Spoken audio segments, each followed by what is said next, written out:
Un saludo cordial. En ese ensayo se presentará un análisis crítico, reflexivo del libro La Sociedad del Cansancio del autor Byung-Chul Han. Con base a esto, se plantea la siguiente pregunta. ¿Cómo se configuran las subjetividades que creen ser libres pero terminan autocontrolándose en la sociedad contemporánea del consumo? La definición y alcance. Tenemos que saber que en este libro se describe cómo las personas ya no son disciplinadas desde afuera, sino que se autocontrolan mediante la exigencia interna del rendimiento. Lo que se busca en ese ensayo es analizar cómo esta forma de control produce subjetividades que creen ser libres integrando miradas desde Butler, Beyer Capella y Melich. El autor nos afirma que hoy ya no somos controlados principalmente desde afuera, sino desde adentro. Creemos ser libres, pero vivimos autoexigiéndonos, autocensurándonos y rindiendo más de lo que nadie nos obliga. En la sociedad del consumo, en este libro, la libertad se convierte en mandato y así se forman subjetividades que se sienten auto, autónomas, aunque en realidad se autocontrolan. Esta pregunta lo que permite es analizar este fenómeno desde Kant, completarlo con las ideas de autores comprendidos en clase, para entender cómo funciona este autocontrol y cómo podríamos resistirlo. Para explicar un poco más en el contexto del problema que abordaremos, tendremos en cuenta estos temas. En un contexto general, abordaremos la sociedad del consumo, producción de identidad de emociones y deseos, libertad convertida en rendimiento y autoexigencia, del control externo al control interiorizado, subjetividades que creen ser autónomas pero se explotan. Con esto lo que se busca es saber que en el libro, La sociedad del consumo, no solo se organiza la economía, sino también nuestras emociones, deseos e identidades. La libertad se convierte en un mandato y ya no somos controlados desde afuera, sino desde adentro. En ese escenario, pues, donde se producen subjetividades que creen ser libres, pero viven autocontrolándose. Abordaremos estos siguientes autores. Estos autores lo que permite es comprender no solo cómo se produce la subjetividad autocontrolada en la sociedad del consumo, sino también qué alternativas éticas políticas pueden surgir. La idea principal, pues, parte del autor principal, valga la redundancia, Byung-Chul Han, pues, donde nos dice que hoy vivimos en una sociedad donde la libertad se convirtió en una forma de autoexplotación. Ya no es un poder, ya no es un ser o un poder de hacer, sino liberador, un poco más de hacer o deber rendir, que agota y fragmenta el sujeto. Como contrapeso político y social, se incluye Judy Butler, especialmente de su libro Sin Miedo, capítulo 1 y 2.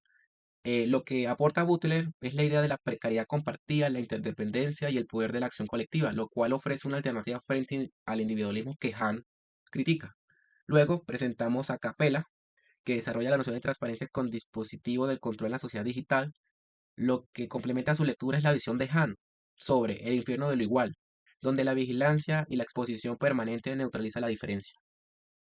Finalmente, la autora Melich aporta una reflexión sobre la alternatividad, la fragilidad humana y la importancia del otro. Su obra permite contraponer la desaparición del otro que describe Han, con una propuesta de recuperación de la relación y el sentido compartido. Para abordar el desarrollo de esta problemática, proponemos la sociedad del consumo de Byung-Chul Han. En primer lugar, vemos al sujeto cansado y su ilusión por la libertad. Vivir en la sociedad del cansancio significa sentir que no llegamos, que somos productores de nosotros mismos y sin embargo nunca nos alcanzamos. Allí se menciona que vivimos en una época donde nadie nos manda y aún así trabajamos sin parar. El consumo no se vuelve en adquirir cosas, sino en moldearnos, en identidades, cuerpos y emociones. En el libro, Han menciona, hoy uno se explota a sí mismo y cree que está realizándose.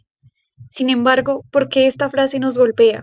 ¿En qué momento la libertad se volvió una carga?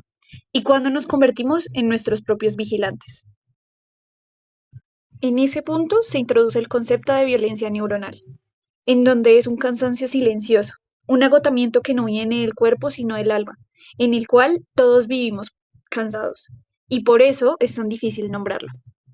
Un aspecto a destacar es que Han menciona que el sujeto del rendimiento es al mismo tiempo víctima y verdugo, víctima de sus propias expectativas y verdugo de sus propios límites. Y esto se refiere a que nos compramos a nosotros mismos una y otra vez como proyectos mejorables.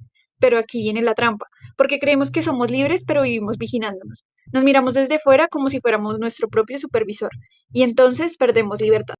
Y resulta que no solo estamos cansados, sino también asustados, frágiles y vulnerables. Allí llega Butler. La precariedad introducida por Butler se debe a esa autoexigencia escrita en debemos ser auténticos, debemos ser productivos, debemos ser visibles, generando una sensación de fragilidad en la cual Han lo expresa con crudeza. La sociedad del rendimiento genera depresivos y fracasados, porque cuando todo depende de uno, el fracaso también depende de uno, y ahí se instala el autocontrol, no queremos fallarnos. Esto justifica que en la sociedad se trata como producto, ajustándose, puliéndose y mejorándose. Y nos convence de que si no somos felices es porque no hemos generado lo suficiente. Y mientras nos agotamos tratando de ser la mejor versión de nosotros mismos, hay algo más profundo que nos atraviesa: el miedo. Judith Butler escribe: el miedo puede despolitizarnos, aislarnos, nos separa, nos hace creer que debemos valernos por nuestra cuenta. Incluso la sociedad de consumo refuerza ese mito. Si tú no puedes, nadie puede hacerlo por ti.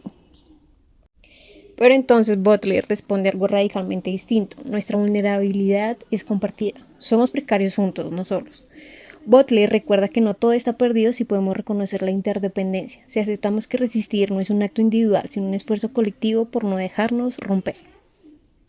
Complementando con Butler, en medio de ese cansancio y miedo, la pantalla se vuelve nuestra compañera constante.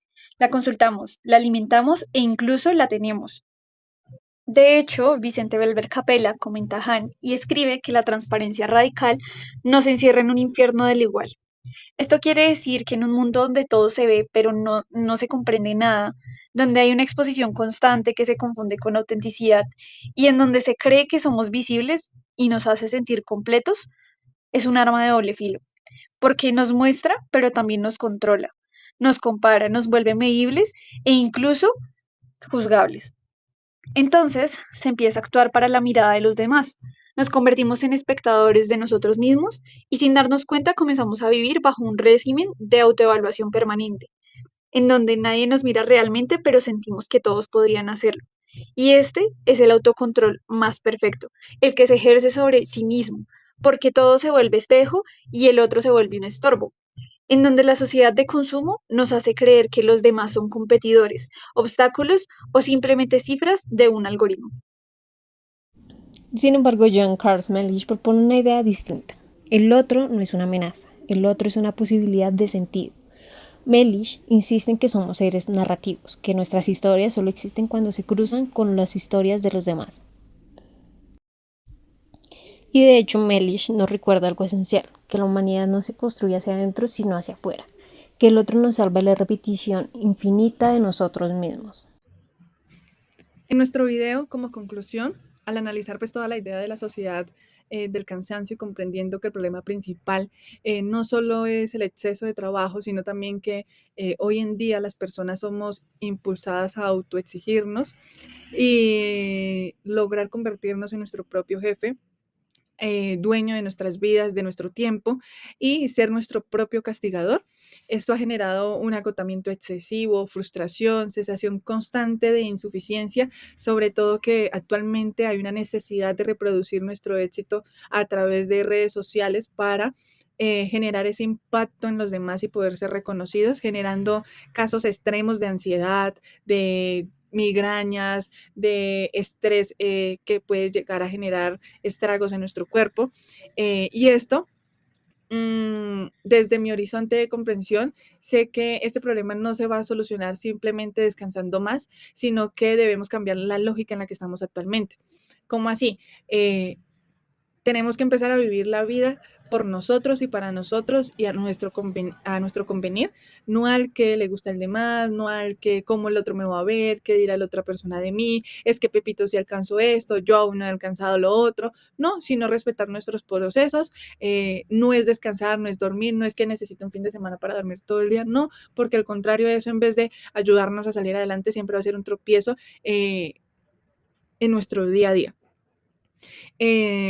El objetivo es dejar de pensar que valemos pues únicamente por nuestra productividad. Entre más nos movemos mejor, no somos perezosos, somos deportivos, somos activos, somos fit, somos mil cosas, y entender que el tiempo libre, el silencio y la pausa también hace parte de la esencia de la vida y que es necesario también poder callar el exterior para escucharnos interiormente.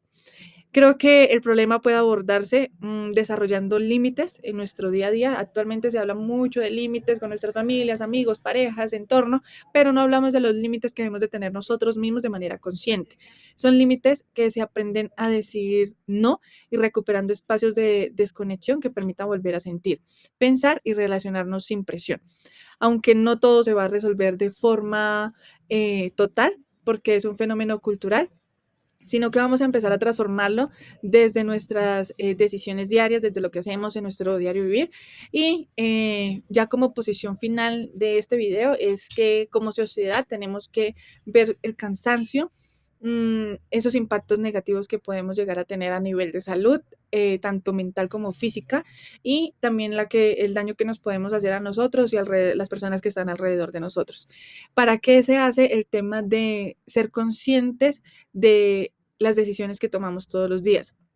El cansancio que tenemos, debemos empezar a implicarlo en recuperar la humanidad que se pierde en medio de la autoexigencia. Ya no es alguien que nos exige, sino que nosotros mismos nos estamos exigiendo hasta reventar, y empezar a reconocer la verdadera realización, que no solamente viene del cansancio, entre más cansado estoy más realizado, sino encontrar ese equilibrio tanto en el bienestar emocional como físico, un bienestar integral, para que pues tengamos una vida acorde y podamos vivirla frente a nuestra necesidad y a nuestro ritmo, y empezar a romper ese paradigma de lo que veo en redes sociales lo tengo que aplicar a mí, tengo que llegar al deporte extremo, tengo que levantarme 4 o 5 de la mañana a hacer deporte, tengo que trabajar, estudiar, tener familia, viajar, ser amiga, ser esposa, ser de todo, ¿no? Sino que también tenemos que empezar a pausar y darnos cuenta cuáles van a ser nuestros límites en temas de tiempo necesarios para lograr descansar.